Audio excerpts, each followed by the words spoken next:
Parlamentari de Junts per Catalunya té la paraula el diputat Pere Albó, com vostè vulgui. Moltes gràcies, president.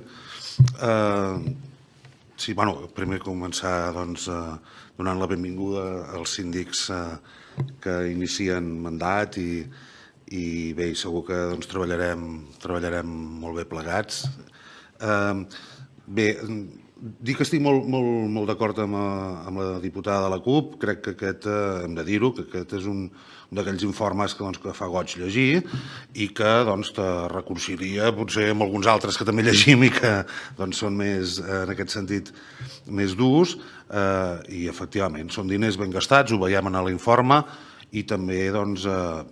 evidentment, com no podria ser d'altra manera, hi ha elements per millorar en la institució del síndic de Greuges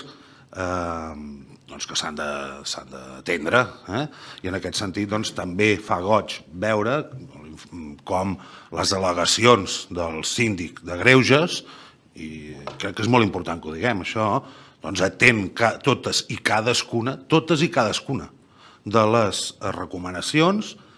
i els hi posa remei, es veu que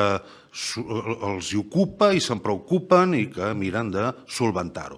I quan dic totes i cadascuna, parlo de totes i cadascuna, començant per aquesta comunicació al Departament de Vicepresidència, que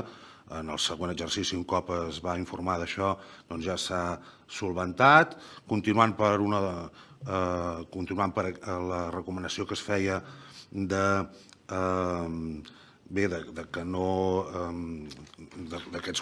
contracte recurrent en quant al procediment manual de contractació de l'estudi, anàlisi i obtenció de dades.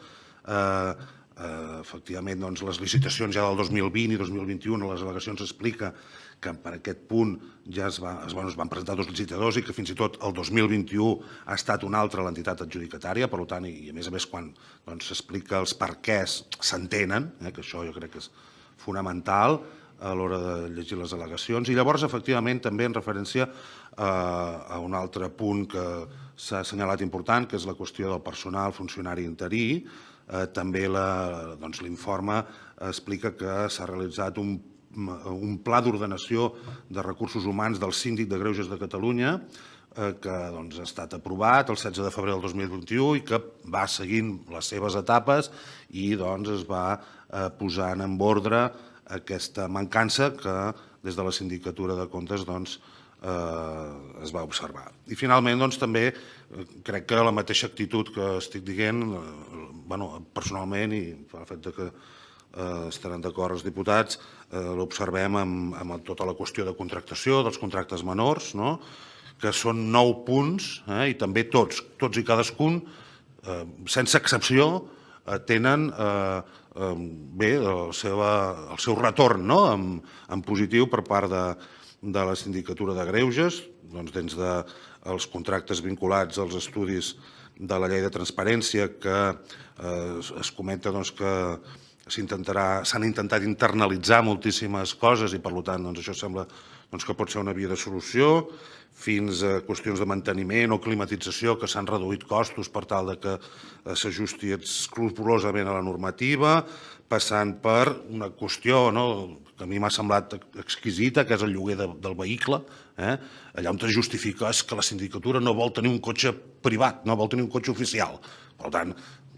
realment estem arribant a l'excel·lència, i en aquest sentit estic absolutament d'acord amb la diputada de la CUP. Estem millorant el millor i, per tant, ens expliquen que el pàrquing que es feia servir era el que estava al costat de la sindicatura, però que ara ja han mirat d'ajustar i que, per tant, acabaran de fer-ho allò meravellosament bé.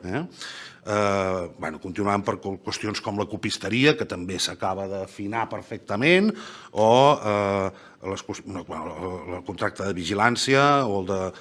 i d'altres, com el de telefonia, que s'internalitzarà i, per tant, en aquest sentit, moltes coses també s'opta per aquesta solució, que és internalitzar, o fins i tot fer contractes de col·laboració, contractes col·laboratius, i amb això també es solucionen el tema de la web, de la climatització, temes d'impressió o de la corredoria d'assegurances. Per tant, sincerament, fa goig veure l'informe de la Sindicatura de Comptes, allò fent un escàner de les qüestions allà on, diguéssim, hem de filar prim, i la resposta absolutament en positiu de la Sindicatura de Greuges, doncs, donant resposta a totes i cadascuna d'aquestes recomanacions. Per tant, doncs, moltes gràcies en aquest sentit a totes dues institucions. Res més. Moltes gràcies, president. Moltes gràcies, diputat. I finalment, en nom del grup parlamentari d'Esquerra